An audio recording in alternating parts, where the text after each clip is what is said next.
பிரபு சாலமன் இயக்கத்தில் கோவை சரளா, தம்பிராமையா மற்றும் அஸ்வின் நடிப்பில் செம்பி February 3 முதல் உங்கள் Disney Plus Hotstarல். மகாநதி சகோதரிகளின் கதை January 23 முதல் திங்கள் முதல் வெள்ளி வரை இரவு 10 மணிக்கு உங்கள் விஜயில். இவன் ஒரு பயங்கரமான கொலகாரன் யுவரானர். ஆமா, கொலகாரன் தான். இவன் ஒரு ராட்சசன். ஆமா, ராட்சசன். கொலை மாதிரி தான் எனக்கு தெரிஞ்சு டவுட்டு.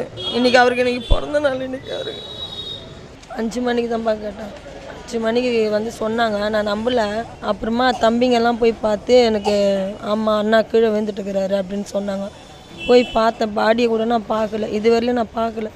5ஆம் தேதி பார்த்தேன் எங்கள் வீட்டுக்காரன். அப்போ எப்படி இருந்தாங்க? என் கூட இருந்தார். இங்கே ஒரு டெத்து ஒன்று ஆயிடுச்சு நம்ம இடத்துல தான். அந்த சாவுக்காக சரி நீங்கள் வீட்லேயே இருங்க, வராதிங்க, வீட்லேயே இருங்க, இங்கே வந்தால் டான்ஸ் ஆடினா டிக்டாக்ல எதனா போட்டு ஒரு லவ்லாம் வரீங்க, மறுபடியும் எதனா போட்டு அசிங்கப்படுத்துகிற மாரி ஆகிடும், நீங்கள் வராதிங்கன்னு சொல்லிட்டு அவர்கிட்ட 300 கொடுத்துட்டு கடைக்கு வந்துவேன் நான். அதோடு பார்த்தேன்னா அவ்வளோதான். அவர் வேறு என்ன, என்னால் என்ன பண்ண முடியும்? அவள் என்ன பண்ணாலும் ஏது பண்ணாலும் கடவுள் தான் அது வெளிச்சமாக இருக்கும். ஆனால் இன்றைக்கி அவருக்கு பிறந்த நாள். அவர் ஒரு பக்கத்து வீட்டில் இருக்கிறனா சொல்லியிருக்காங்க, என் பொன்னாட்டியை போய் என் பொண்ணை போய் நான் பார்த்துட்டு வரேன்னு சொல்லவா, அதெல்லாம் பார்க்கக்கூடாது, வந்துட்டிங்கல்ல திரையான் போறீங்கன்னு சொல்லிட்டு ஒரு அடி அடிச்சாங்களாம். காதில் சேர்த்து என் காதில் வந்தது. அடிச்சுட்டுக்கிறாங்க, மாறி மாறி 2 பேரும் அடிச்சுக்கினாங்களாம். அதுக்கு மேலே என்ன அடிச்சுன்னு அடிச்சது மட்டும் தான் எனக்கு சவுண்டு தெரியும்னாங்க. அதுக்கு மேலே என்ன ஆச்சுன்னு என்கிட்ட எதுவுமே சொல்லலை. அவங்க ஸ்டான்லி ஹாஸ்பிட்டலில் நான் போய் பார்க்கல. அவர் 5ஆம் தேதி மனைவி கிட்ட இருந்து தான் அவர் போய் வந்து பார்த்தா போயிட்டு இருக்கிறாரு. இவங்களுக்கு தெரியல எப்போ போனாருன்னு தெரியல. சரி எங்கன்னா ப்ரோக்ராமுக்கு எங்கன்னா போயிருப்பாருன்னு இவங்க தேடிக்கிறாங்க. ஒரு வாரம் கழிச்சு நான் சுவிட்ச் ஆஃப் உங்களை கேட்டேன். நான் ஃபோன் பண்ணி பார்த்தேன், நீ அவர் எங்கே இருக்கிறாருன்னு தெரியல, ஃபோன் சுவிட்ச் ஆஃப்னு வருது. நீ ஃபோன் பண்ணியான்னு கேட்டால் ஃபோன் பண்ண சுவிட்ச் ஆஃப்னு வருது. சரி நீ போலீஸுக்கு போய் சொன்னியா? ஏன்னா அவள் வந்து லாஸ்ட்டாக சொல்லிட்டு போனான், உன் சாவு என் கையில் தான் அப்படின்னு சொல்லிட்டு சத்தத்தில் சண்டை ஆச்சு. அப்போ அவள் சண்டை போட்டு போகிறாவோ. சண்டை போட்டு போகும்போது சரி இந்தமாரி இருக்கும்போது நீ ஃபோன் பண்ணி ஸ்டேஷனில் சொல்லிவிடு, அவன் எங்கே இருந்தாலும் அவங்கள போய் பிடிப்பாங்க அப்படின்னு சொல்லிட்டு நான் சொன்னேன்.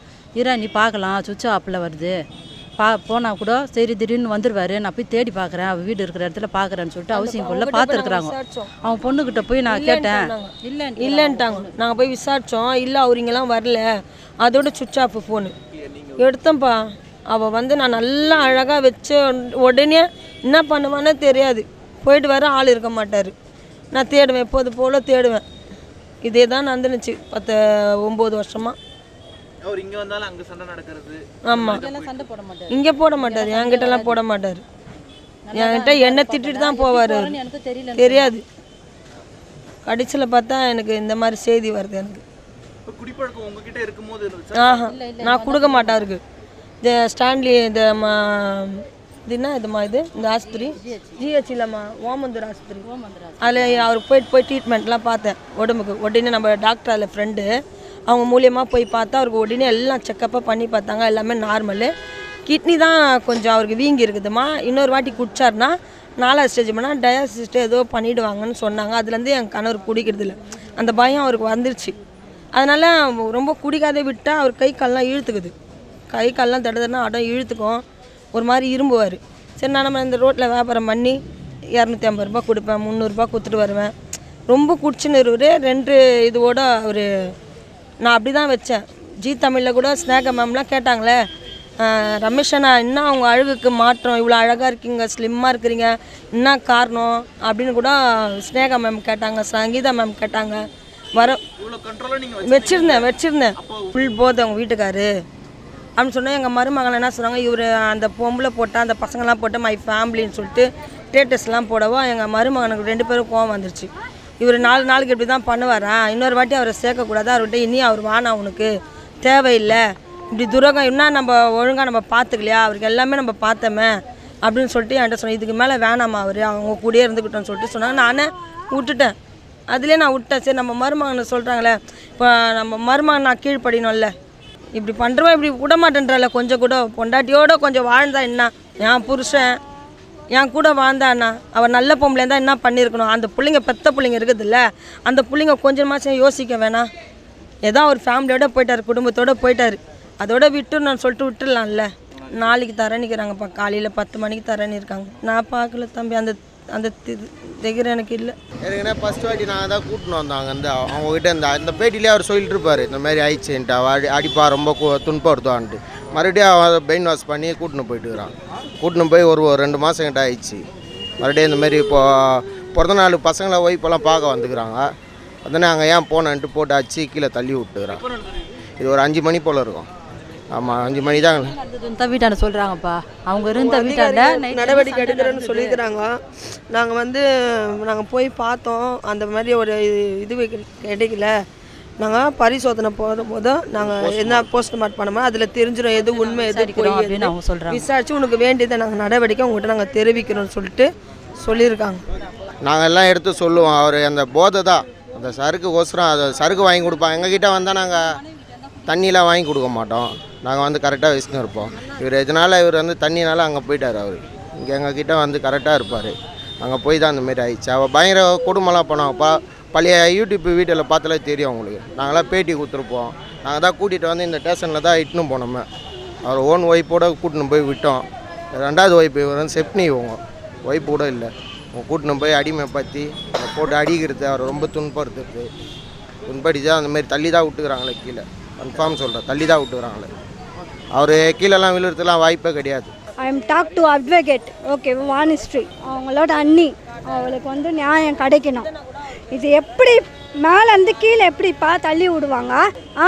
அவகிட்ட இருந்த வரைக்கும் நாங்கள் நல்லா பார்த்துக்கணும். இப்போ எப்படி மேலேருந்து கீழே எப்படி விழுவாங்க நீங்கள் சொல்லுங்கள். எப்படி மேலேருந்து கீழே எப்படி எனக்கு ஃபோட்டோ வந்திருக்கு, ஓகேவா? எனக்கு மனசு சரியில்லை. வீட்டுக்கு வரும்போது தான் நான் போனேன். வா அண்ணி, அவங்க அண்ணனோட ஃபஸ்ட்டு ஒய்ஃபு, செகண்ட் ஒய்ஃபும் அவங்க இருக்கிறாங்க. இருந்தாலும் என் நாத்தனார், அது என் பிள்ளைய கட்டி வச்சுருக்கேன். என் ஃபஸ்ட்டு வீட்டுக்காரோட பிள்ளையோட அவங்க பொண்ணு தான் நான் கல்யாணம் பண்ணி வச்சுருக்கேன். இப்போ எப்படி மேலேருந்து கீழே உந்தான்? முதுகெல்லாம் கீஞ்சிட்டு இருக்குது. எனக்கு தான் ஃபஸ்ட்டு ஃபோட்டோ வந்துச்சு. நோ, நான்லாம் ஒத்துக்க மாட்டேன். இதெல்லாம் ஏதோ பண்ணியிருக்காங்க அவனை.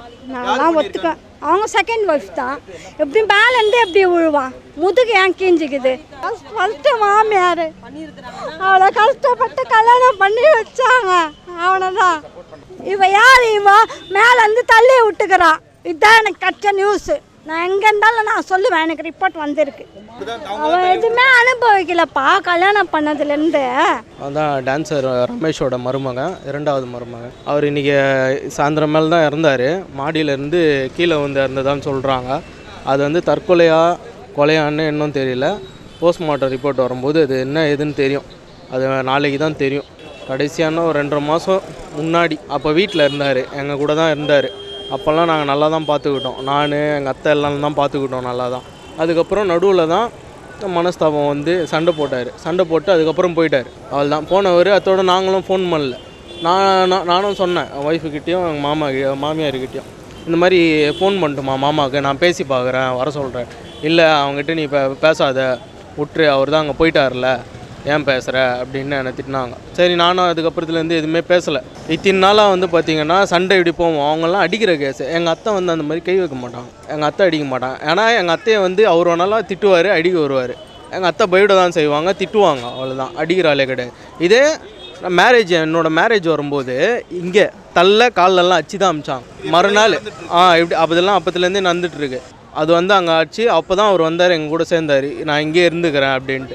எங்கள் அத்தை போகும்போது இனிமேல் அங்கே போவாதன்ட்டு சொல்லி எங்கள் கூட நானும் பார்த்துக்கிட்டேன், எல்லாம் பார்த்துக்கிட்டேன். சரி, இனிமேல் மாமா போக மாட்டாருன்னு ஒரு இது இருந்து நல்லா டான்ஸு இதெல்லாம் பண்ணோம், குடிக்கணும், ஜாலியாக அவருக்கு நல்ல சவுதான் எதிர்பார்ப்பார். கீழேருந்து அவர் குதிக்கிற ஆள் கிடையாது. நானும் பார்க்கல. நான் போனது பார்த்திங்கன்னா கீழே விழுந்துருந்தது. அப்போ போகும்போது மூடி இருந்தாங்க வச்சு. எனக்கு முன்னாடி எங்கள் அத்தை மக்கள் ஃபஸ்ட்டு அவங்க பார்த்துட்டு இங்கே இன்ஃபார்ம் பண்ணியிருக்காங்க. அப்புறம் அந்த லேடி ஃபோன் பண்ணாங்க. ஃபோன் பண்ணி இது மாதிரி உங்கள் மாமா இறந்துட்டார் அப்படின்னு சொன்னாங்க. என்ன எதுன்னு பதறியாச்சுன்னு அத்தைக்கு ஃபோன் பண்ணேன். அத்தைக்கு போகல நியூஸு.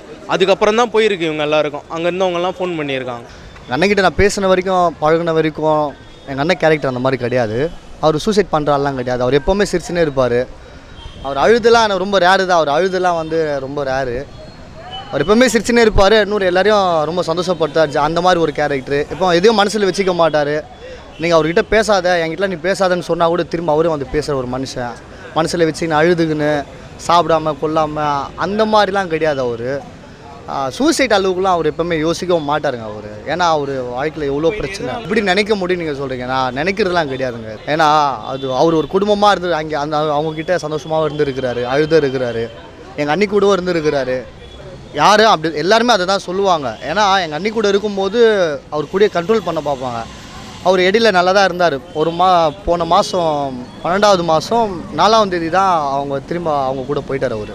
அது எங்கள் அன்னைக்கு தெரிஞ்சு சண்டை போட்டு அப்புறம் இதுக்கப்புறம் ஒன்று என்ன கேட்கணும், திரும்ப நீ தானே பண்ணுற, அதாவது ஒரு செலிப்ரிட்டின்னு வெளியே தெரிய ஆரம்பிச்சதுலேருந்து ஒரு இஷ்யூ ஒன்று ஆயிடுச்சு. அவர் அவங்கக்கிட்ட போயிட்டார். இவர் அதாவது மனைவி யாருன்ற ஒரு குழப்பம் வந்தது. இடையில இவங்க தான் சித்ரா தான் மனைவின்ற மாதிரி அது வந்து அவர் அதுக்கப்புறம் அவங்க கூட தான் இருந்தார். நிறைய நிகழ்ச்சிலாம் போனார். வாழ்க்கையில் சொன்ன மாதிரி நிறைய கொஞ்சம் படிப்படியாக நிறைய உயர்வுகள் வந்தது, அழைப்புகள் நிறைய வந்தது. இடையில என்ன ஆச்சுன்னு தெரில. ஒரு மாதம் அந்த 12வது மாதம் 4ஆம் தேதி வந்து திரும்ப அவங்க கூட போயிட்டார். அதுக்கப்புறம் எங்கள் அண்ணி வெறுத்து போயிட்டாங்க. நாங்கள் எல்லாருமே அவ்வளோ. அதுக்கப்புறம் திருப்ப இதே பண்ணுறாரு அவர், ஈஸ்வரா இதே பண்ணுறாரு. அதுக்கப்புறம் அவர்கிட்ட நம்ம பேசி என்ன புரோஜனம் சொல்லிட்டு நாங்களும் அப்படியே விட்டுட்டோம். பார்ப்பாரு, ரோட்டில் பார்ப்போம், அவங்க 2 பேரும் ஒன்றா போவாங்க. இடையில ரோட்டில் எங்கே பார்த்தாலும் நாங்கள் பேச மாட்டோம், அப்படியே போயிடுவாங்க. அவங்களும் பார்த்தாலும் பேச மாட்டாங்க. இல்லை அதாவது பிரபலம் வரத்துக்கு முன்னாடியே எங்கள் அண்ணி கூட இருந்தார். அதுக்கப்புறம் அவங்கக்கிட்ட கொஞ்சம் பழக்க வழக்கம் ஏற்பட்டது. அப்படியே அங்கேயும் தாவின்னு தான் இருந்தார் அவர். இப்போ கடைசியாக அந்த வெளி உலகத்துக்கு தெரியும், சோஷியல் மீடியா அந்த மாதிரி யூடியூப் சேனல்லாம் வெளி உலகத்துக்கு தெரியும் போது தான் அவர் இது மனைவின்னு தெரிஞ்சதுக்கப்புறம் தான் இது கண்ட்ரோலாக இதோட ஏற கட்டிக்கணும்னு சொல்லிட்டு தான் எங்கள் அண்ணி கூட தான் இருந்தார். அதாவது அவங்க பொண்ணு கல்யாணத்துக்காக வந்தார். அதோட அன்னி கூட தான் இருந்தார் அவர். அன்னி கூட இருக்கிறதுனால அப்படி தான் இருந்தார். அந்த போன 12ஆம் மாதம் தான் அந்த 4ஆம் தேதி என்னன்னு தெரில அவர் போயிட்டார். அன்னிக்கு சண்டைலாம் போட்டு அதுக்கப்புறம் விட்டுட்டாங்க. இதே தானே பண்ணுறாரு அவர். விட்டுட்டாங்க. போன ஒரு 1 வீக்கில் அவங்க இன்னொரு பொண்ணு சன்னோஃபர் அவங்க இன்னொரு பொண்ணு, அந்த பொண்ணு அவர் வாட்ஸ்அப் அவர் மேலே இருக்கிற கோவத்தில் அவர் நம்பர் டிலீட் பண்ணணும்னு சொல்லிவிட்டு அவங்க பொண்ணு என்ன பண்ணாங்க, வாய்ஸ் ரெக்கார்ட் அனுப்பியிருக்காங்க. அப்பா நீங்கள் எங்கே இருந்தாலும் நல்லா இருக்கணும், உங்கள் பர்த்டேக்கெலாம் நீங்கள் வந்து பார்க்கணும், இல்லை நாங்கள் உங்களை பார்க்கணும்ப்பா அப்படின்னு சொல்லிட்டு மனசில் இருக்கிற கோவத்தை எல்லாத்தையுமே அந்த வாட்ஸ்அப் வாய்ஸ் ரெக்கார்டில் அனுப்பிட்டு அவர் நம்பரை டிலீட் பண்ணிவிட்டு அந்த இதுவும் அவர் பார்த்ததுக்கப்புறம் அந்த வாய்ஸ் ரெக்கார்டை டிலீட் பண்ணிட்டாங்க. இப்போ இது எனக்கு எப்போ தெரியும்னா, இப்போ அவங்க தங்க பொண்ணுக்கிட்ட பேசும்போது முடிவு அவர் எடுக்கலைங்க. அதாவது புரியுதுங்களா, என்ன நடந்ததுன்னு நம்ம சொல்ல முடியாது, செய்தி கேட்டு தான் ஓடணும். சம்பவத்துக்கு வரும்போது பார்த்தா அவர் கீழே விழுந்திருக்கு, அந்த ஒரு பொசிஷனில் இருக்கார் அவர். அந்த நிலைமையில் இருக்கும்போது இது எப்படி நம்ம உண்மை பொய்ன்னு தெரியாது இல்லைங்க. போலீஸ் இருக்கிறாங்க, போலீஸ் இன்வெஸ்டிகேஷன் பண்ணுவாங்க, 2 தரப்பில் விசாரிக்கும் போது எது உண்மை எது பொய்ன்னு தெரியும். அவங்க தான் தள்ளி விட்டானே சொல்ல முடியாது. அது யாரும் பார்க்கல. வேறு அங்கே இருந்தவங்க என்ன கேட்டாங்கன்னா, ஒரு சத்தம் கேட்டுதுங்க, பெரிய ஒரு சத்தம் கேட்டுது அப்படின்னு சொல்லிட்டு ஒருத்தவங்க சொல்கிறாங்க. எப்போவுமே குப்பைங்களாம் அந்த பக்கம் போடுறதுனால எப்போவுமே கேட்குற சத்தம் தானே சொல்லிட்டு விட்டுட்டாங்க. யாரோ ஒருத்தர் குடிச்சிட்டு கீழே விழுந்துரு, யாரோ ஒருத்தர் படுத்துனுற மாதிரி தான் பார்த்துட்டு அங்கே நான் போகும்போது சொன்னாங்க என்கிட்ட, இல்லைங்க ஸ்பாட் அவுட் அந்த போலீஸ்லாம் வந்திருந்தாங்க. அவங்க என்ன சொன்னாங்க, இல்லைங்க அது ஆம்புலன்ஸ் வரமாட்டாங்க, நீங்கள் வேறு ஏதாவது அமரர் ஊர்தியை நீங்கள் கூப்பிட்டுக்குங்க அப்படின்னும் போது அது அடுத்த கட்டத்துக்கு அப்புறம் தான் நாங்கள் அதை வந்து இது பண்ணி எடுத்து போயிட்டோம். இல்லைங்க அவங்க எப்போவுமே எளியும் பூனியமாக தாங்க இருப்பாங்க. சமாதானம் பண்ணுறதுலாம் கிடையாது. அவர் எடுக்கிற முடிவு தானே. வீட்டில் அண்ணன் அவர், நாங்கள் தம்பிங்க எல்லாமே அவருக்கு கீழே தான் நாங்கள் எல்லாருமே. அவர் எடுக்கிற முடிவு தானே. நாங்கள் என்ன போய் சமாதானம் பண்ணுறதாங்க, அவருக்கு தெரியும்ல. இந்த சின்ன அவர் குடிக்கிற பழக்கம் இருக்குது. இப்போது அதை அடிக்கடி அவங்க அதிகமாக வாங்கி கொடுத்து அதை யோசிக்காத அளவுக்கு அவங்க தன் பக்குவத்தில் வச்சுருந்தாங்க. அதுதான் உண்மை. எங்கள் அன்னிக்கிட்ட இருக்கும்போது குடி கண்ட்ரோல் ஆகும். அவர் எவ்வளோ குடிப்பாரோ அதுலேருந்து கம்மியாக தான் கொடுப்பாங்க, சாப்பாடு அதிகமாக. ஆனால் இங்கே அதிகமாக போயிட்டாருன்னா எப்போ பார்த்தாலும் போதில் தான் இருப்பார். பிரபு சாலமன் இயக்கத்தில் கோவை சரளா, தம்பிராமையா மற்றும் அஸ்வின் நடிப்பில் செம்பி February 3 முதல் உங்கள் Disney+ Hotstarல். மகாநதி சகோதரிகளின் கதை ஜனவரி 23 முதல் திங்கள் முதல் வெள்ளி வரை இரவு 10 மணிக்கு உங்கள் விஜயில். யுவரானர், இவன் ஒரு பயங்கரமான கொலகாரன் யுவரானர். ஆமா கொலகாரன் தான். இவன் ஒரு ராட்சசன். ஆமா ராட்சசன்.